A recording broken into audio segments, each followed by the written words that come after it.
ইমাম মাহাদির নাম হবে মুহাম্মদ ইবনে আবদুল্লাহ। তার বংশ তালিকা হজরত ফাতেমা রাদিয়াল্লাহু তাআলা আনহুর পুত্র হজরত হাসান ইবনে আলী রাদিয়াল্লাহু তাআলা আনহু পর্যন্ত গিয়ে পৌঁছবে। রাসূল সাল্লাল্লাহু আলাইহি সাল্লাম বলেছেন, এই পৃথিবীর আয়ু যদি একটি দিন মাত্র অবশিষ্ট থাকে, তাহলে সেই দিনটিকে আল্লাহ দীর্ঘ করে আমার পরিবার থেকে একজন ব্যক্তিকে প্রেরণ করবেন। তার নাম আমার নামের মতোই হবে, এমনকি তার পিতার নাম আমার পিতার নামের অনুরূপ হবে। ইমাম মাহাদি হবেন প্রশস্ত ললাট ও লম্বা নাক বিশিষ্ট। তার স্বভাব চরিত্র রাসূল সাল্লাল্লাহু আলাইহি সাল্লামের স্বভাব চরিত্রের অনুরূপ হবে। ইমাম মাহাদি হবেন ন্যায়পরায়ণ একজন শাসক। ন্যায়পরায়ণতা দিয়ে তিনি এই পৃথিবীকে পরিপূর্ণ করে দিবেন, ঠিক যেমন তার আগে এই পৃথিবীটা অন্যায় অবিচারে পরিপূর্ণ ছিল। তার রাজত্বকালে মুসলমানরা সুখে শান্তিতে বসবাস করবে। প্রচুর পরিমাণে ফল ও ফসল উৎপাদিত হবে। আকাশ থেকে বরকতপূর্ণ বৃষ্টি প্রবাহিত হবে। তিনি সবাইকে অগণিত সম্পদ বন্টন করবেন। রাসূল সাল্লাল্লাহু আলাইহি সাল্লাম বলেছেন, আমি তোমাদেরকে মাহাদির সুসংবাদ দিচ্ছি। ভূকম্পন ও মানুষের বিবিধকালে তার আগমন ঘটবে। তিনি ন্যায়পরায়ণতা দিয়ে এই পৃথিবীকে পরিপূর্ণ করে দিবে, ঠিক যেমন অন্যায় অবিচারে তা পরিপূর্ণ ছিল। আসমান ও জমিনের অধিবাসীরা তার প্রতি সন্তুষ্ট থাকবে। তিনি ধন সম্পদের সুষম বন্টন নিশ্চিত করবেন। তার ন্যায়পরায়ণতা সবার মন পরিপূর্ণ করে দিবে। এমনকি একজন ঘোষক ঘোষণা করবে, কারোর কি সম্পদের প্রয়োজন আছে? এই ঘোষণা শুনে শুধুমাত্র একজন ব্যক্তি দাঁড়াবে। ঘোষক তাকে বলবে, তুমি কোষাগারে গিয়ে বলো, ইমাম মাহাদি আমাকে সম্পদ দিতে বলেছে। তখন দায়িত্বশীল তাকে বলবে, যেই পরিমাণ সম্পদ তুমি পারো নিয়ে যাও। সে আঁচল ভরে সোনারূপা উঠাতে চাইলে লজ্জিত হয়ে বলবে, আমি নিজেকে অন্যদের চাইতে শক্তিশালী মনে করেছিলাম, কিন্তু আজ এগুলো আমি বহন করতে পারছি না। এই কথা বলে সব কিছু আবার কোষাগারে ফিরিয়ে দিতে চাইলে তখন তাকে বলা হবে, এখান থেকে প্রদত্ত মাল ফেরত নেওয়া হয় না। এভাবে ইমাম মাহাদির রাজত্ব 8 থেকে 9 বছর পর্যন্ত চলবে। ইমাম মাহাদির আত্মপ্রকাশের পূর্বে যিলকদা মাসে বংশীয় গোত্রসমূহের মাঝে পারস্পরিক মতানৈক্য দেখা দিবে।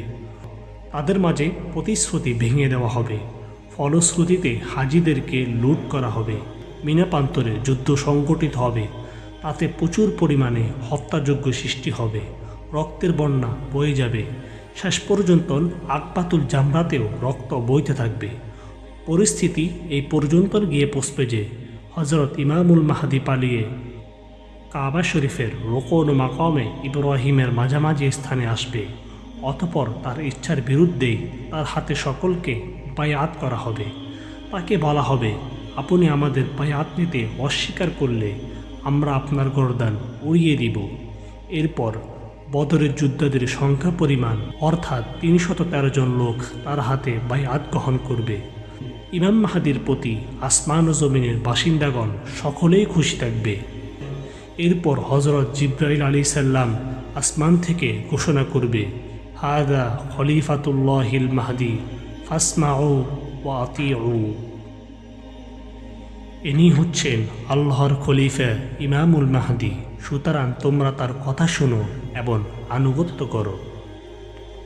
অপর আরেকটি বর্ণনা এসেছে, ইমাম মাহাদি মদিনা থেকে আত্মপ্রকাশ করবে। মুসলমানদের কোনো এক খলিফার মৃত্যুর সময় তার সন্তানদের মধ্যে কাবা ঘরের ধন ভাণ্ডারের কর্তৃত্ব নিয়ে যুদ্ধ জড়িয়ে পড়বে। তখন মদিনা থেকে একজন লোক পালিয়ে মক্কায় চলে আসবে। এরপর লোকজন তাকে খুঁজে বের করে রুকুন ও মাকামে ইব্রাহিমের মাঝামাঝি স্থানে তার হাতে বায়াত গ্রহণ করবে। বায়াতের খবর শুনে তার বিরুদ্ধে শামের দিক থেকে এক বিশাল বাহিনী প্রেরিত হবে। মক্কা ও মদিনার মাঝামাঝি বাইদা নামক প্রান্তরে তাদেরকে মাটির নিচে ধসিয়ে দেওয়া হবে।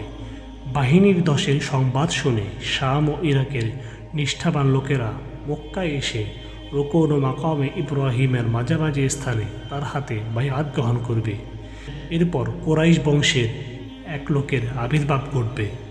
শামের দিক থেকে সে ইমামুল মাহাদির বিরুদ্ধে এক বিশাল বাহিনী প্রেরণ করবে।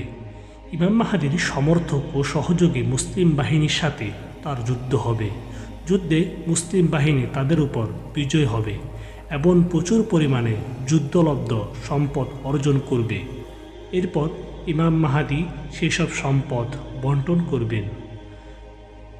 রাসূল সাল্লাল্লাহু আলাইহি সাল্লামের আদর্শ অনুযায়ী তিনি রাষ্ট্র পরিচালনা করবেন। ইসলাম সেদিন ভূপৃষ্ঠে স্থিরতা লাভ করবে। এভাবে ইমাম মাহাদির রাজত্ব 7 থেকে 9টি বছর পর্যন্ত চলবে। একটা সময় এই সংবাদ প্রচারিত হবে যে দাজ্জালের আবির্ভাব হয়েছে এবং সে মুসলমানদের উপর ভীষণ অত্যাচার করছে। দাজ্জালের সেনাবাহিনী যখন মুসলমানদের উপর অসহনীয় অত্যাচার ও নির্যাতন করতে থাকবে, ঠিক সে সময় হযরত ইমামুল মাহাদি দামাস্কে অবস্থান করবে।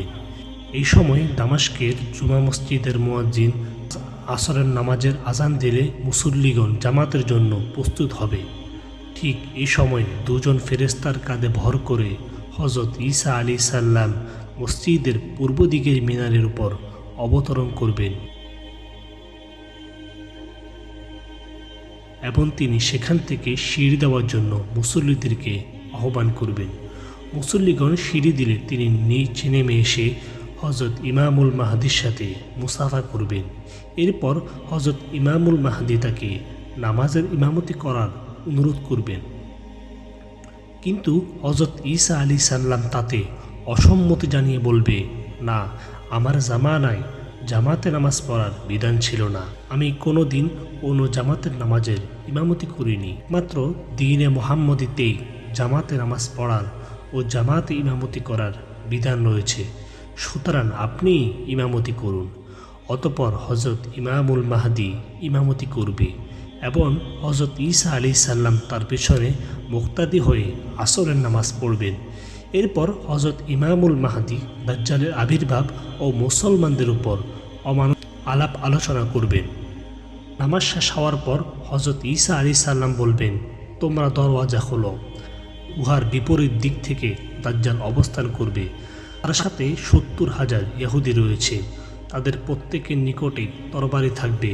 হযরত ঈসা আলাইহিস সালাম দাজ্জালের দিকে তাকাতেই সে মোমের মতো গলে যেতে থাকবে।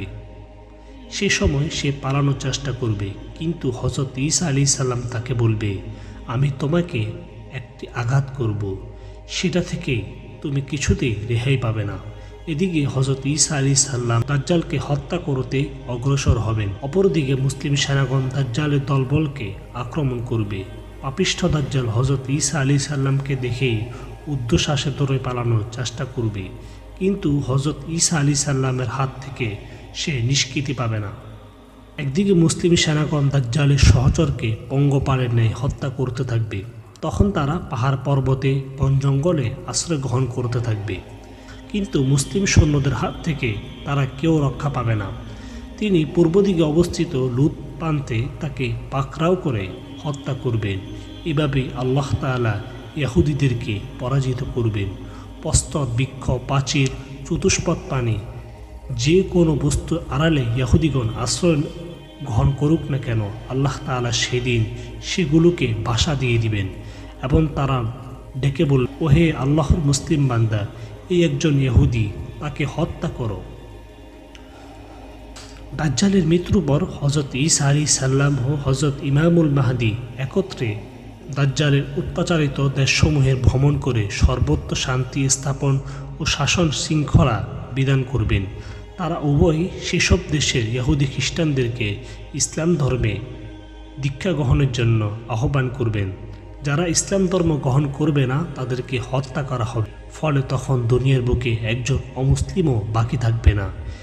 এর কিছুকাল পর 49 বছর বয়সে হযরত ইমামুল মাহাদি ইন্তেকাল করবেন এবং হযরত ঈসা আলাইহিস সালাম রাজ্য পরিচালনা করবেন। দেশের জনসাধারণের মধ্যে আবারও পরম সুখ শান্তি ফিরে আসবে। হযরত ঈসা আলাইহিস সালাম আসমান থেকে অবতরণের মোট 40 বছর এই দুনিয়াতে অবস্থান করবেন। এই সময়ের মধ্যে তিনি বিবাহ করবেন এবং তার সন্তান জন্মগ্রহণ করবে। হযরত ঈসা আলাইহিস সালাম পূর্বে যখন দুনিয়াতে এসেছিল তখন তিনি বিবাহ করেননি, এমনকি বসবাস করার জন্য তার নিজস্ব কোনো বাড়িঘরও ছিল না। দ্বিতীয়বার দুনিয়ায় আগমনের 40 বছর পর তিনি মদিনায় ইন্তিকাল করবেন এবং রসূল সাল্লাল্লাহু আলাইহি সাল্লামের পবিত্র রওজা মুবারকের নিকট তাকে সমাহিত করা হবে।